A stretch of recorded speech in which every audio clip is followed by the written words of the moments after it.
I'm Brian with Pulse USA out of Bismarck, North Dakota, and I'm here in Rolette today with Matt from Macomber Ranch here. Matt, if you want to tell us what kind of mix you have here. Okay, yeah, it's oats and peas, turnips, radish, hairy vetch, annual ryegrass, and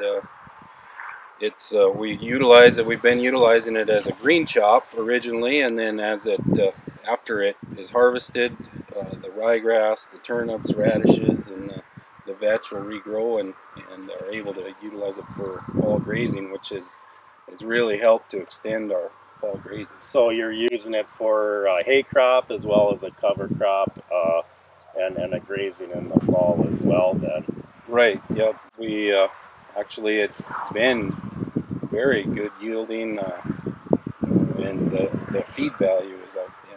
And the nice thing about this cool season cover crop is that the frost won't affect it. This ryegrass and the vetch, they will continue to grow even after the first killing frost. Yep. Which has been really nice.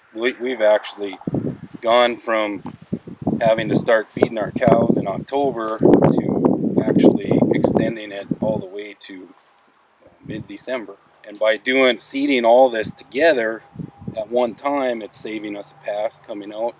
In years when we've had drier weather, it seemed like this way the root of the regrowth is already established, and we've gotten more growth than if we had gone out and seeded a cover crop in August. We've been able to get more produced then.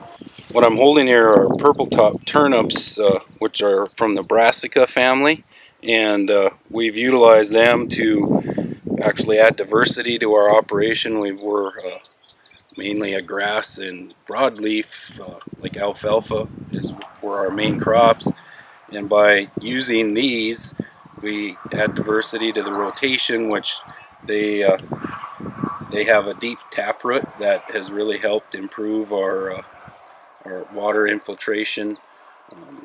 We have a really high water table, and it's taken a few years, but we're actually really noticing an improvement, especially this spring. I mean, the root is really we used to see where it didn't do that. Didn't hold together even like that. Well, and we didn't see these long roots. I mean, we broke that off, so how far down is that actually going? Right, because we're getting rid of our compaction. Yep.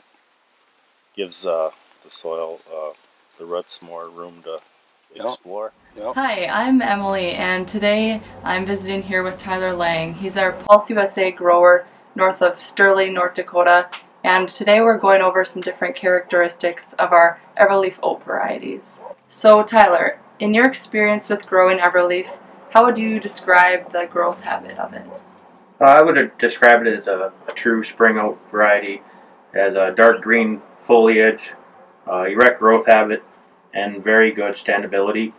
The leaves actually extend above the canopy at heading, and because of the delayed heading, it is really good for forage mass, and quality comes from that extended maturity. As far as the height of the Everleafs, what could you tell me a little bit about that? Under good moisture and fertility, the heads emerge at 48 to 52 inches. The oat responds well under irrigation and stands erect and resists lodging. As far as on your feed analysis, what have you been seeing as far as dry matter on, say, your hay samples? When a guy's doing it strictly for hay, we're seeing anywhere from a 13.5% to 14% protein, 110 to 115 relative feed value, and about a 65 TDN. People are haying it and also chopping it, getting about the same results both ways. So we do have the two different varieties of Everleaf. There's the 114 and the 126. Tyler works with both of them, so could you please describe for me a little bit about how they compare differently and react and grow on different soil conditions and types? The Everleaf 114 grows in a wide variety of conditions. Rainfall doesn't seem to affect it too much. We put in our sandier soil, seems to work good. Our heavier loam soils work just as well, whereas the 126 is a little more finicky. It likes the better soil, maybe irrigation. So essentially it's really important to make sure that you're matching up the right variety with your soil types. Correct.